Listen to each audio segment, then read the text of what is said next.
جس کی پریڈکشن کچھ دن پہلے میں نے کی تھی اس کا باقاعدہ اعلان اٹالین گورنمنٹ نے کر دیا ہے، یعنی کہ امیگریشن کھل گئی ہے اور گازیتے اوفیشیالے جو کہ سرکاری نوٹس بورڈ ہے اٹالین گورنمنٹ کا، اس پہ بھی ابھی آ چکا ہے۔ اس کے لیے آپ کو ڈاکومنٹس کیا چاہیے اور پاکستانی امبیسی میں آپ کو کام کروانے کے لیے، پاسپورٹ بنوانے کے لیے کیا کیا ڈاکومنٹ چاہیے اور کس طرح آپ کا کام ہوگا، اس پہ آج ہم لوگ بات کریں گے۔ تارکین وطن کے حالات، واقعات، خبروں اور نئے قوانین کی آگاہی کے لیے دیکھتے رہیے وائس آف اٹلی۔ السلام علیکم، میرا نام ہے محسن لقمان اور آپ دیکھ رہے ہیں وائس آف اٹلی۔ آج سب کے لیے یہ خوشی کی بات ہے، اور کچھ لوگوں کو جنہوں نے مجھ پہ تنقید کی تھی کہ اس نے ویسے ہی خبر لگا دی ہے، ابھی تک امیگریشن کا کوئی اعلان نہیں ہوا، تو ان کے لیے یہ خبر ہے کہ امیگریشن کا باقاعدہ اٹالین گورنمنٹ نے بھی اعلان کر دیا۔ گازیتے اوفیشیالے میں یہ خبر اناؤنس ہو چکی ہے، تو آپ سب کو مبارک ہو، اس اپرچونٹی کو ضرور اویل کیجئے گا۔ اور جو کی تو ہے، جو پہلے میں نے ویڈیو بنائی تھی کہ کن کن کے لیے یہ منظور ہوئی ہے، تو دو مین چیزیں ہیں اس میں، ایک ڈومیسٹک اور دوسری ہے ایگریکلچر میں اس کی کچھ شاخیں ہیں۔ ان شاخوں میں جو اہم ہیں وہ یہ ہیں کہ ایگریکلچر کا سب سے پہلے یہ جو آپ کی زمیندارہ وغیرہ، اس کے بعد اگلا آ گیا ہمارا مرغبانی یعنی کہ مرغیاں جو فارم ہیں وہ، اس کے بعد مچھلی فارم، گائے کے فارم، بکری فارم، یہ سارے آتے ہیں ایگریکلچر میں۔ اس کے علاوہ اس میں ایک بڑی کیٹیگری چڑیا گھر بھی ہے۔ چڑیا گھر والے بھی اس اپرچونٹی سے لوگوں کو رکھ سکتے ہیں اور لوگوں کو امیگریشن کا جو پروسیس ہے اس میں سے گزار کے ڈاکومنٹ لے کے دے سکتے ہیں۔ دوسری جو کیٹیگری جس میں یہ امیگریشن کھولی گئی ہے اس میں آتا ہے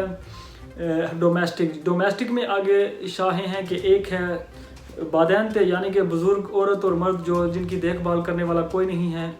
ان کے لیے ایک بندہ مقرر کرنا جو ان کی سیوا کرے گا، اس کا جو کانٹریکٹ ہوگا وہ کر کے آپ اس میں امیگریشن میں حصہ لے سکتے ہیں۔ اس کی دوسری قسم ہے کولف۔ کولف میں آگے آتا ہے کہ گھر کی صفائی کرنا، کچن کا کام کرنا یعنی گھر کی دیکھ بھال، اور وہ گھر جو حالی ہیں ان کی دیکھ بھال کے لیے بندہ مقرر کرنا۔ اس کیٹیگری میں بھی آپ لوگ امیگریشن حاصل کر سکتے ہیں۔ آگے اس کے لیے ڈاکومنٹ کیا چاہیے؟ آپ کو سب سے پہلے چاہیے آپ کے ملک کا پاسپورٹ، جہاں سے آپ بلونگ کرتے ہیں وہ آپ کے پاس ضروری ہونا چاہیے۔ اس کے بعد دوسری بات ہوگی کہ کانٹریکٹ آپ کے پاس ان دو کیٹیگریز میں سے کوئی بھی، آگے جس کی سب کیٹیگریز ہیں ان میں سے کوئی بھی ایک کانٹریکٹ ہونا چاہیے۔ کانٹریکٹ ہوگا تو پھر آپ اس میں اپلائی کر سکتے ہیں۔ اس میں کوئی بھی بندہ اپلائی کر سکتا ہے، چند ان کے جو میں نے پہلے بتائے تھے کہ جن کے اوپر 308 اور 600 جو آرٹیکل ہے اس کا لا کا وہ نہ لگا ہوا، وہ یعنی کہ آپ لوگ ہیومن ٹریفکنگ میں نہ ہو، ایجنٹی نہ کی ہو، آپ نے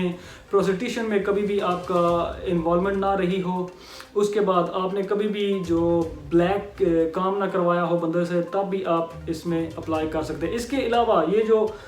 3-4 کیٹیگریز ہیں، ایک اس میں یہ بھی ہے کہ آپ نے ڈرگز مافیا یا ڈرگز کا میں کبھی بھی آپ کو سزا نہ ہوئی ہو۔ اس کے علاوہ اگر کوئی بھی آپ کے اوپر کیس ہے، چاہے وہ لڑائی کا، بہت سے لوگوں نے سوال پوچھے تھے کہ لڑائی کے کیس ہے ہم پہ، کیا ہم لوگ اس میں اپلائی کر سکتے ہیں؟ ہاں جی، آپ کر سکتے ہیں۔ اس کے علاوہ کوئی بھی آپ پہ مولتا ہے، کچھ لوگوں نے پوچھا تھا کہ ہم لوگ گھر سے باہر نکلے تھے لاک ڈاؤن کی صورت میں تو ہمیں مولتا ہوا تھا، کیا ہم لوگ اس میں اپلائی کر سکتے ہیں؟ ہاں جی، بالکل آپ اس میں اپلائی کر سکتے ہیں۔ غرض کے یہ جو آئین کا آرٹیکل ہے لا کا 308 اور 600،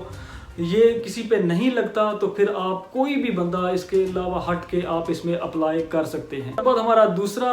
ٹاپک کہ پاکستانی امبیسی میں آپ کو کیا ڈاکومنٹ چاہیے۔ اگر آپ کو کچھ بھی پاکستانی امبیسی میں کام کروانے کی ضرورت ہے تو آپ کے پاس سب سے پہلے نکوپ ہونا چاہیے، یعنی کہ آپ کے پاس انگلش آئی ڈی کارڈ ہونا ضروری ہے، تب ہی آپ جو دہلیز ہے امبیسی کی وہ پار کر سکتے ہیں۔ اگر آپ نے پاسپورٹ بنوانا ہے، چاہے آپ کو وہ جب امبیسی آگے نیا رول جب کرے گی کہ جب امیگریشن کھلے گی اٹالین گورنمنٹ کے ساتھ مل کے ایک سرٹیفکیٹ، تو جب وہ سائن ہوگا کہ یہ سرٹیفکیٹ دکھا کے آپ اپلائی کر سکیں گے امیگریشن میں، وہ بھی آپ آئی ڈی کارڈ کے بغیر نہیں کر سکتے۔ تو آئی ڈی کارڈ آپ کو سب سے پہلے بنوانا پڑے گا۔ اگر کسی نے پہلی دفعہ آئی ڈی کارڈ بنوانے جا رہا ہے تو اسے چاہیے والد والدہ کی آئی ڈی کارڈ کی کاپی اور ساتھ برتھ سرٹیفکیٹ، اگر بے فارم ہے تو اس کی کاپی لگا لے۔ اس کو جب آپ اپلائی کریں گے ایک لگے گا آپ کے اوپر اوبلیگیشن یہ ہوگا کہ آپ نے بغیر پاسپورٹ کے کیسے ادھر آ گئے، آپ کو لے کے آنے پڑے گا ایک ایفیڈیوٹ امبیسی سے، وہ ایفیڈیوٹ آپ لا کے دوبارہ اس میں ای میل میں ڈالیں گے تو آپ کا آئی ڈی کارڈ جو ہے وہ بن جائے گا۔ اس کے علاوہ کس کے پاس اگر آئی ڈی کارڈ نہیں ہے اور اس کے پاس صرف آئی ڈی کارڈ کی کاپی ہے، پاسپورٹ کی کاپی ہے، تو وہ بھی ارجنٹ اپلائی کر سکتا ہے۔ I D card urgent apply کرنے کے بعد آئی ڈی کارڈ اس کا تقریباً 10 سے 12 دن کے اندر آئی ڈی کارڈ اس کا آ جائے گا۔ تو غرض کہ کوئی بھی اگر آپ نے کام کروانا ہے امبیسی میں تو سب سے پہلے آپ کو آئی ڈی کارڈ کی ضرورت ہوگی، نہیں تو آپ کوئی بھی اپارچونٹی امبیسی کی طرف سے جو آپ کو سہولیات ملیں گی امیگریشن کے لیے اس میں آپ اپلائی نہیں کر سکتے۔ اس کے بعد اگلی بات کہ پاکستانی پاسپورٹ کون کون اپلائی کر سکتا ہے۔ پاکستانی پاسپورٹ جس کے پاس ایکسپائر پڑا ہو وہ بندہ اپلائی کر سکتا ہے، اگر اس کا پاسپورٹ ایکسپائری جو ہے وہ 7 مہینے سے زیادہ نہ ہو وہ آن لائن اپلائی کر سکتا ہے۔ وہ بندہ جس کے پاس ویلڈ پاسپورٹ ہو لیکن اس کی ویلیڈیٹی اگر 7 مہینے یا 7 مہینے سے کم ہو تو پھر بھی وہ آن لائن اپلائی کر سکتا ہے، یعنی کہ ایکسپائری کے 7 مہینے پہلے اور ایکسپائری سے 7 مہینے بعد کے اندر آپ آن لائن پاسپورٹ اپلائی کر سکتے ہیں۔ اگر آپ کا پاسپورٹ ختم ہونے میں 7 مہینے سے زیادہ ہے تو آپ اپلائی نہیں کر سکیں گے، آن لائن آپ اپلائی نہیں کر سکتے۔ اگر آپ کے پاس اپنا اوریجنل پاسپورٹ نہیں پڑا ہوا، اوریجنل آئی ڈی کارڈ نہیں پڑا ہوا، پھر بھی آپ آن لائن اپنا پاسپورٹ پاکستانی اپلائی نہیں کر سکتے۔ اس کے علاوہ وہ لوگ جن کے پاس مینول پاسپورٹ ہے وہ بھی آن لائن اپلائی نہیں کر سکیں گے۔ بہت امید ہے کہ امبیسی جو ہے وہ اس رول پہ کام کرنا شروع کر دے گی کہ بغیر گورنمنٹ کے ساتھ امبیسی کی یہ بات یہ چل رہی ہے کہ بغیر انکوائری سے آپ کے پاسپورٹ بنائے جائیں۔ اس میں 3 چیزیں ممکن ہیں، ایک تو آپ کے لیے ارجنٹ پاسپورٹ اپلائی کر دیا جائے جو کہ 7, 8, 10 دن کے اندر آ جائے، اور دوسرا اپرچونٹی ہے کہ آپ کو ہاتھ والا پاسپورٹ دے دیا جائے، اور تیسری اپرچونٹی ہے کہ آپ کو اٹالین گورنمنٹ کے ساتھ مل کے ایک سرٹیفکیٹو یعنی ایک سرٹیفکیٹ بنا کے دے دیا جائے جو آپ لے جا کے اپنی امیگریشن کی جو ضرورت ہے اس کو پورا کریں، اور جب آپ کا پاسپورٹ آپ کے پاس آئے تو دوبارہ جب آپ فنگر دینے جائیں یا پھر آپ جب پرمیسو دی سوجورنو لینے جائیں تو وہ آپ کو مل سکے۔ اس کے بعد ایک اور اس میں تھا کہ کون لوگ اس میں بغیر